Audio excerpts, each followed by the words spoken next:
Kamu jangan tertipu dengan kehidupan dunia. Makanya saya itu orang yang paling fanatik sujud. Soalnya kalau suwun jenengan sing sujud. Wes sujud salat 5 waktu lah nikmati. Karena sekali kamu terbiasa mensifati dunia ini penting, nanti kamu akan lupa mensifati akhirat itu penting. Dan itu awal kamu tergelincir dari ansawa isabil, dari jalan yang benar. Makanya tadi pepatahnya orang sufi apa? An-nasu niyamun wa idza matu indah. Manusia itu tidur, kalau mati baru. Terus contoh kedua begini. Kenapa Allah begitu murka ketika orang tidak mengerti hak-haknya Allah? Bukan karena Allah anarkis atau keras, tidak. Memang secara akal pasti begitu. Saya sampai tak beda ini. Ya contoh gampang-gampang saja, tak wari logika. Kalau ada orang buta lewat kemudian nabrak tembok, karena apa? Karena buta kan? Buta itu maknanya apa? Tidak tahu. Akibat tidak tahu, nabrak tembok. Ya kan? Karena tidak tahu nabrak tembok, karena tidak tahu terjatuh di sungai, karena tidak tahu terjatuh di jurang. Sekarang juga sama. Orang karena tidak tahu pentingnya agama, tidak tahu pentingnya Allah, kemudian dia fokus ke duniawi. Akhirnya ya nabrak tembok. Natijanya sama enggak? Saya ulang lagi ya, orang buta karena tidak tahu nabrak tembok. Orang fokus untuk perempuan cantik atau melihat apa, kemudian dia tidak tahu depannya juga nabrak. Untuk menjadi nabrak itu syaratnya tidak tahu apa tahu? Bisa dua-duanya. Tidak tahu ya sebabnya nabrak, fokus ke yang lain ya bisa. Maka tidak tahu ya sebab nabrak, fokus ke yang lain juga sebab.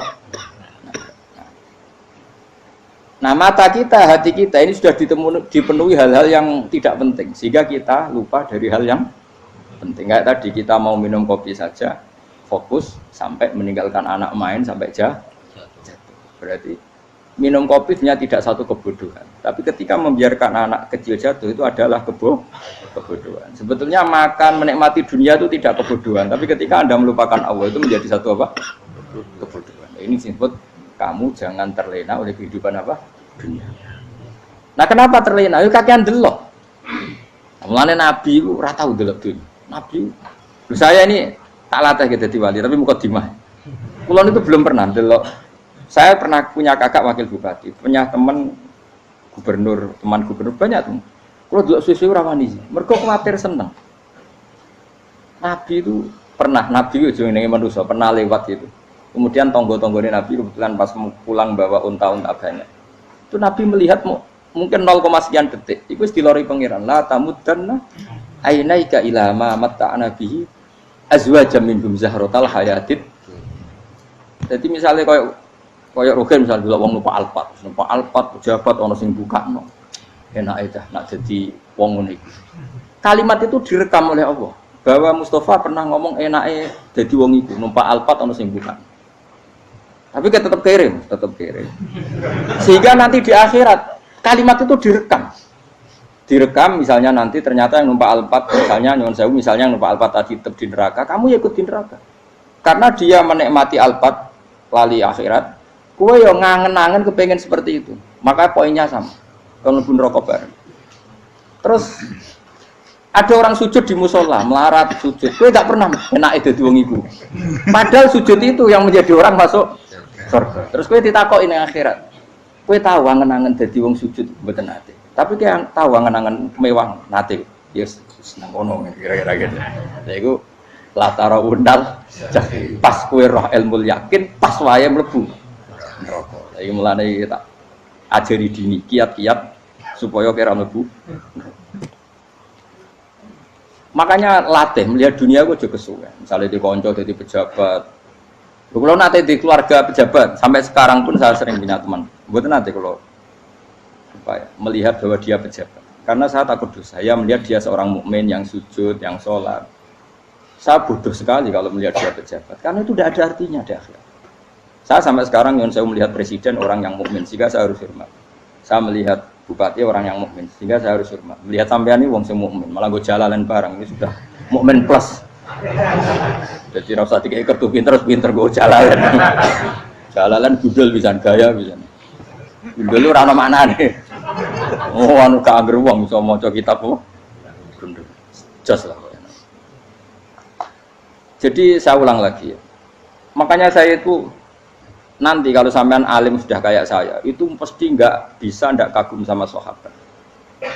Sahabat itu, apalagi Rasulullah ya tentu. Sahabat dulu aja yang gampang ditiru. Sayyidina Umar ketika ditusuk oleh siapa? Abu Lu'lu' siapa? Al-Majusi. Abu Lu'lu' itu seorang Majusi. Dan Umar itu orang pendendam. Dia orang pendendam. Tapi tentu karena dia orang baik, ya pendendamnya hal-hal yang baik. Coba kalau kamu ditusuk orang itu dendam nggak? Kira-kira sebagai manusia kan dendam. Itu tanyanya begini sama yang ya taruh sekarang orang dekatnya. Yang bunuh saya tadi siapa? Itu Abu Lu'lu' Al-Majusi, Hulamul Muhirah. Dia budaknya Muhirah. Majusi, iya ya Umar. Dia sudah mau mati. Itu ngetikan gini, sama siapa otaknya? Alhamdulillahilladzi lam yaj'al maniyati biyadi rajulin sajadalaka sajdah yuhajuni biha yaumal qiyamah. Ya Allah, terima kasih sekali ya Allah.